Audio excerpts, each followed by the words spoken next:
Happy Friday, everyone! It's Azor Ahype here, and I'm super excited to be sharing my non-spoiler Star Wars The Last Jedi review with all of you today. And let me first start out by saying the people that are being negative about this movie are crazy. The movie isn't perfect, but I do believe this is the best Star Wars since The Empire Strikes Back.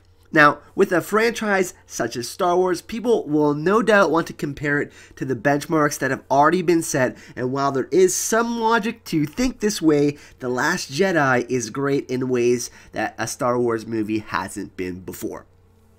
It's not a perfect movie, like I said, as the middle act of the film really has some pacing issues, but if you want a movie that is epic, thought-provoking, and evolves its characters in ways that it hasn't before, then this movie is definitely for you.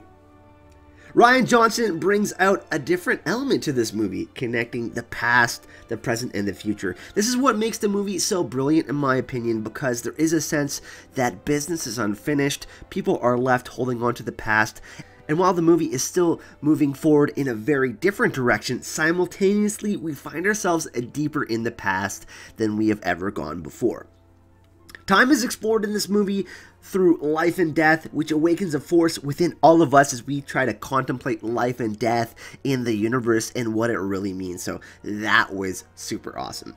The movie doesn't waste any time though, and it starts off with a huge space battle and lets us know how high the stakes are. The Resistance faces formidable odds, and the focus is clearly on Poe Dameron, who is played by Oscar Isaac. He did a fantastic job, and Carrie Fisher, who plays General Leia.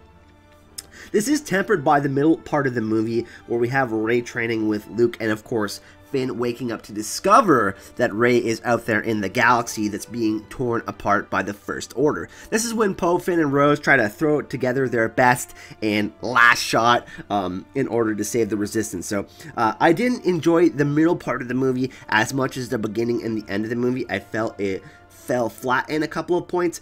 But this isn't where the movie shines. It's the deep connection between Luke and Rey, Rey and Kylo, and Luke and Kylo that really makes this movie unique. Some of my favorite scenes that happened were on Ahch-To, where Rey was training with Luke, and believe me when I say, as much as I enjoyed Daisy Ridley and Adam Driver, Mark Hamill as Luke Skywalker stole the show, in my opinion, with his best performance as Luke Skywalker yet. Now, Rian Johnson in this movie shows you a different side of Luke and the Force that gives this movie that much needed complexity that I believe was lacking from The Force Awakens. And despite all of their time apart, our characters on all their different adventures, they are pulled together by the fight between the Resistance and the First Order. And wow, what a fight it was. Back and forth, back and forth. The fight scenes were spectacular. They felt realistic and raw. The lightsaber battles were really, honestly, just a joy to watch. This is in part the way they were filmed. I believe the cinematography makes these duels and space battles in this movie. They felt so, I want to say, emotional. The tension makes you feel like you were actually there, and that is something that was very special about this movie. The Luke versus Kylo Ren was just bonkers as well, but the way you get close to everything in this movie, that's what really pulls you in and made you feel like you were there. And without spoiling too much more, I'm going to give my final thoughts on some points of the movie.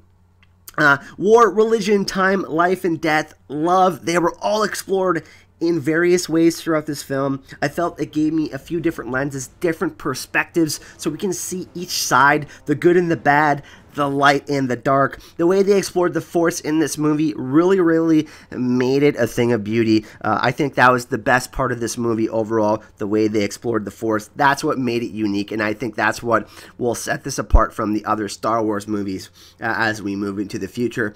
We also, obviously, have Carrie Fisher. She was spectacular in her final performance as Leia. I don't want to say much more than that, but it was really emotional for me because of how much respect I have for her as an actress. So rest in peace, Carrie. Wow, may the Force be with you always. This is probably the most glaring thing that people will talk about in the movie, and Mark Hamill to me, gave the performance of the movie. He stole the show, and if you're looking for a Luke Skywalker movie, and he's your favorite character, wow, he's like a grizzled samurai. He is, the story's definitely most interesting character and most compelling. He is definitely a different Luke Skywalker than we've seen before. Now, some negatives, I didn't really like the casino stuff. I felt they could have probably cut that out for more Luke Skywalker and Rey in the movie. And Supreme Leader Snoke, very, very disappointed about that. I felt like he fell flat big time. But they did set up some other things with that, and they probably could have used the other 30 minutes to do, like I said, more Rey and Luke Skywalker stuff, or just more in general stuff with the Resistance. So, yeah, a little bit disappointing there in the middle part of the movie. Also, there is definitely a decent amount of comedy in this movie. I laughed quite a bit. I really love the Porgs, and my favorite funny scene actually happened with Luke Skywalker. I don't want to ruin anything for you guys, but it was really funny. It happened on Octo, and it was absolutely brilliant in the way they brought back a fan favorite character. And finally, I'm going to say this. I'm going to wrap it up, everyone. There will be many different opinions on this movie, and I've only seen it once. I'm going to actually see it a second time again tonight. I'm really excited to see it a second time. But don't let the negative reviews bum you out to change your mind or go see this movie. Go and watch it for yourself, get hyped like I do, and have a good time. This is a movie that is going to be remembered as one of the sci-fi classics. It's not a perfect movie, but if you do love Star Wars and you're a true fan of Star Wars, you will definitely like the place where Rian Johnson took the series and this movie. Also, I will be doing a spoiler review. I believe I'm going to probably do it on Sunday. I'm going to go see the movie again tonight so I can have some better insight and do a spoiler review, really go ham on that. And also, next week, get hype, everyone. We're going to do a podcast, and we're going to probably do a live stream. Me and George, old Jeezy, George Sartiano, are going to get together and really break down, debate, and talk about all the things that we loved and hated about this movie.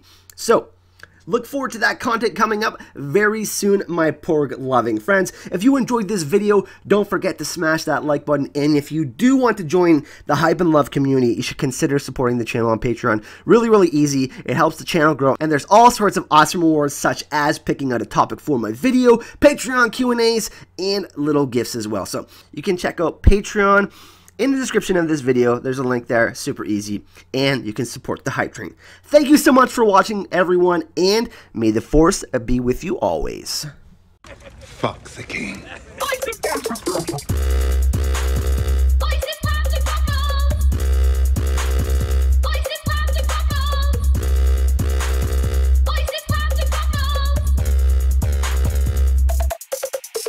How much for your little plan? Voices have to